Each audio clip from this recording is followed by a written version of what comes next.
ዩቲዩብ ለመስራት ስልክ ብቻ በቂ ነው። ውድ የሆኑ ካሜራዎችን፣ ኮምፒውተሮችን፣ ማይኮችን መግዛት አያስፈልግም።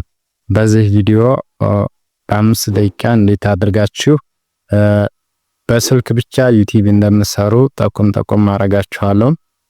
በስልክ ለመስራት እንግዲህ ሙሉ ነገሮችን በዝርዝር አሳያችኋለሁ። ቪዲዮ ላይክ፣ ቻናሉን ደግሞ ሰብስክራይብ ያደረጋችሁ አዳዲስ ነገር የምታውቁበት ቻናል ነው። ይሄ ቻናል ይጠቅማችኋል። ቪዲዮ ላይክ አድርጉት፣ ቻናሉን ደግሞ ሰብስክራይብ አድርጉት። በስልካችን እንግዲህ ዩቲዩብ ለመስራት አንድ 10 አፕሊኬሽኖች ያስፈልጓቸዋል ማለት ነው። የመጀመሪያው የሚያስፈልገን ምንድነው? ተምኔል መስሪያ አፕሊኬሽን ያስፈልገናል። ተምኔል መስሪያ በአንደኝነት ደረጃ እንግዲህ በስልካችን ፒክስላብን መጠቀም እንችላለን። ፒክስላብ በጣም አሪፍ የሆነ ተምኔል የምንሰራበት አፕሊኬሽን ነው። ሁለተኛ ደግሞ ፒንተረስት አፕ ያስፈልጋቸዋል። ፒንተረስት አፕ ምንድነው? እቺ ለቲክቶክም ሆነ ለዩቲዩብ ማንኛውንም ነገር ኮንቴንት በውስጧ የያዘች አሪፍ የሆነ አፕሊኬሽን ናት። ቪዲዮም ላይ ስለሷ አጠቃቀም ሰርቻለሁ፣ እዛ ገብታችሁ ማየት ትችላላችሁ። ሶስተኛ ክሮም ያስፈልጋቸዋል። ክሮም ቪዲዮ አፕሎድ የምታረጉበት ስቴፕ ባይ ስቴፕ እሱ ቪዲዮ ለመጫን ይመቻል። አራተኛ ደግሞ ዋይት ስቱዲዮ ያስፈልጋቸዋል። ዋይት ስቱዲዮ ምንድነው? ቪዲዮ አፕሎድ የታደረጋችሁ በኋላ ሰዓታችሁን እንደገና ቪዲዮአችሁን የምታዩበት አፕሊኬሽን ነው። እሱን መጫን ይኖርባችኋል። አምስተኛ ደግሞ ስክሪን ሪከርደር የምታደርጉበት አፕሊኬሽን ያስፈልጋችኋል። በስልክ ስክሪን ሪከርደር፣ ኤዜድ ስክሪን ሪከርደር፣ ኤክስ ስክሪን ሪከርደር፣ የተለያዩ ስክሪን ሪከርደሮች አሉ። እነሱን መጠቀም ትችላላችሁ።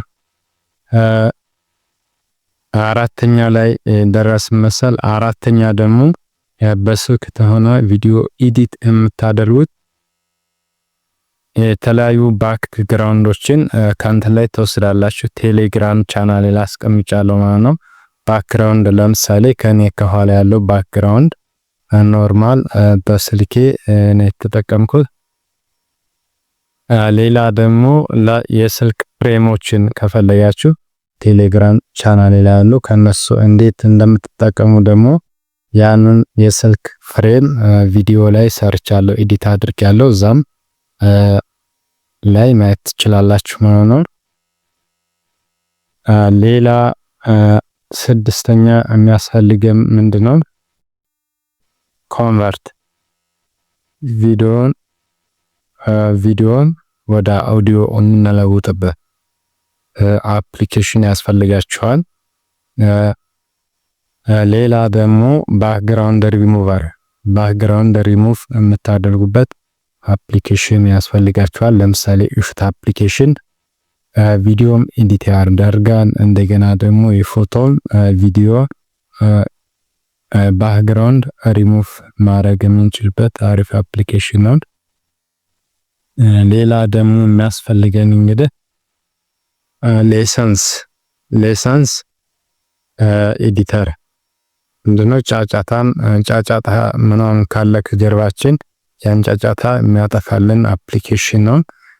አሪፍ አፕሊኬሽን ነው። እሱ ያስፈልጋችኋል ስልካችሁ ላይ። እንደገና ደግሞ ሪከርደር እሱንም ዳውንሎድ አድርጋችሁ ስልካችሁ ላይ መጠቀም ትችላላችሁ ማለት ነው። ሪከርድ ያስፈልጋችኋል ማለት ነው። ሌላ ደግሞ የሚያስፈልገው እንግዲህ